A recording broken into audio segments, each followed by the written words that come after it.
علیکم ورحمۃ اللہ وبرکاتہ۔ بسم اللہ الرحمن الرحیم۔ ناظرین، جیسا کہ آپ کو اس بات کا علم ہوگا کہ پشاور کے اندر مدرسے کے اندر دھماکہ ہوا ہے اور کئی اسٹوڈنٹ طالب علم قرآن کے قاری جو کہ شہید ہوئے ہیں، تو یقین مانیے یہ کیسے دور آ چکا ہے، کیسا حالات آ چکے ہیں کہ رب کے گھر بھی محفوظ نہیں ہے۔ جہاں پہ رب کا قرآن پڑھایا جاتا ہے وہ بھی نہیں اب بچے، یہ بم دھماکے عام ہو چکے ہیں۔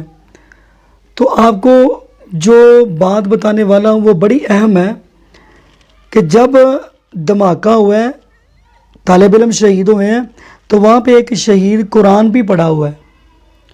تو جب وہ آپ قرآن دیکھیں گے نا، قرآن کے جب وہ کھلا ہوا ہے، قرآن ایسے کھلا ہے، تو سب سے پہلی لائن پہ دیکھیں گے نا، سب سے پہلی وہ قرآن جو ہمیں پیغام دے رہا ہے، وہ پیج جو کھلا ہوا ہے وہ قرآن ہمیں پیغام دے رہا ہے۔ کیا کتب علیکم القتال، یہ لکھا ہوا ہے کہ اللہ کی راہ میں جہاد کرو اگرچہ تمہیں ناگواری ہی گزرے۔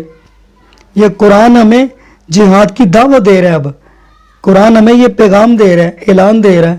اب کیا کہہ رہا ہے کہ غزوہ ہند کی تیاری کر لو۔ غزوہ ہند کو کہ نبی پاک صلی اللہ علیہ وسلم نے فرمایا تھا نا کہ ایک وقت ہے کہ غزوہ ہند ہوگا۔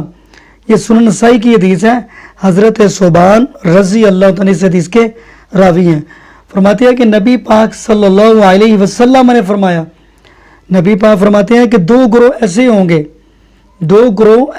گے، دو جماعتیں ایسی ہوں گی جن کو اللہ پاک نے جہنم کی آگ سے محفوظ فرما لیا۔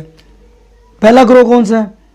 فرمایا پہلا گروہ وہ ہے جس نے غزوہ ہند کیا، تو پہلا گروہ یہ ہے جس نے غزوہ ہند کرنا ہے، اس کو بھی اللہ پاک نے جہنم کی آگ سے محفوظ فرما لیا۔ دوسرا گروہ کون سا ہے؟ دوسرا گروہ حضرت عیسی علیہ السلام کے ساتھی ہوں گے۔ جب دجال آئے گا تو حضرت عیسی علیہ السلام کے ساتھ ان کے ساتھی ہوں گے، تو یہ دجال کا مقابلہ کریں گے۔ فرمایا دوسرا گروہ یہ ہے جن کو اللہ پاک نے جہنم کی آگ سے محفوظ فرما لیا۔ اب ناظرین، یہ بات سنانے کا مقصد یہ تھا، یہ قرآن ہمیں پیغام دے رہا ہے۔